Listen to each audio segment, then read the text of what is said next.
5 நிமிஷத்தில் ஒரு ஹெல்த்தியான பிரேக்ஃபாஸ்ட் எப்படி பண்ணுறது அப்படிங்கிறத பார்க்கலாம். அதுவும் எந்த சைட் டிஷ்ஷுமே தேவையில்லை, ரொம்ப டேஸ்ட்டாக இருக்கும். வாங்க எப்படி பண்ணுறதுன்னு பார்க்கலாம். ஒரு பவுலில் 200 கிராம் அளவுக்கு மசாலா ஓட்ஸ், 50 கிராம் அளவுக்கு கடலை மாவு, 1/4 டீஸ்பூன் மஞ்சள் தூள், காஷ்மீரி சில்லி பவுடர், கொஞ்சமாக காயப்பொடி, இதுக்கு தேவையான அளவு தண்ணி ஊற்றி நல்லா கட்டியாக கரைச்சி எடுத்துக்கலாம். மசாலா ஓட்ஸில் கொஞ்சம் உப்பு தூக்கலாகவே இருக்கும், அதனால் நம்ம உப்பு சேர்க்க தேவையில்லை. இந்த அளவுக்கு கட்டியானதுக்கப்புறமா ஒரு பேனில் கொஞ்சமாக நெய் ஊற்றிட்டு இந்த மாவை ஊற்றி ஒரு 3 நிமிஷம் வேக போட்டு திருப்பியும் போட்டு ஒரு 3 நிமிஷம் வேக விட்டுட்டிங்கன்னா செம்ம டேஸ்டியான ஓட்ஸ் மசாலா தோசை ரெடி.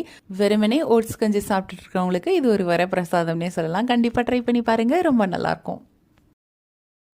5 நிமிஷத்தில் ஒரு ஹெல்த்தியான பிரேக்ஃபாஸ்ட் எப்படி பண்ணுறது அப்படிங்கிறத பார்க்கலாம். அதுவும் எந்த சைட் டிஷ்ஷுமே தேவையில்லை, ரொம்ப டேஸ்ட்டாக இருக்கும். வாங்க எப்படி பண்ணுறதுன்னு பார்க்கலாம். ஒரு பவுலில் 200 கிராம் அளவுக்கு மசாலா ஓட்ஸ், 50 கிராம் அளவுக்கு கடலை மாவு, 1/4 டீஸ்பூன் மஞ்சள் தூள், காஷ்மீரி சில்லி பவுடர், கொஞ்சமாக காயப்பொடி, இதுக்கு தேவையான அளவு தண்ணி ஊற்றி நல்லா கட்டியாக கரைச்சி எடுத்துக்கலாம். மசாலா ஓட்ஸில் கொஞ்சம் உப்பு தூக்கலாகவே இருக்கும், அதனால் நம்ம உப்பு சேர்க்க தேவையில்லை. இந்த அளவுக்கு கட்டியானதுக்கப்புறமா ஒரு பேனில் கொஞ்சமாக நெய் ஊற்றிட்டு இந்த மாவை ஊற்றி ஒரு 3 நிமிஷம் வேக போட்டு திருப்பியும் போட்டு ஒரு 3 நிமிஷம் வேக விட்டுட்டிங்கன்னா செம்ம டேஸ்டியான ஓட்ஸ் மசாலா தோசை ரெடி.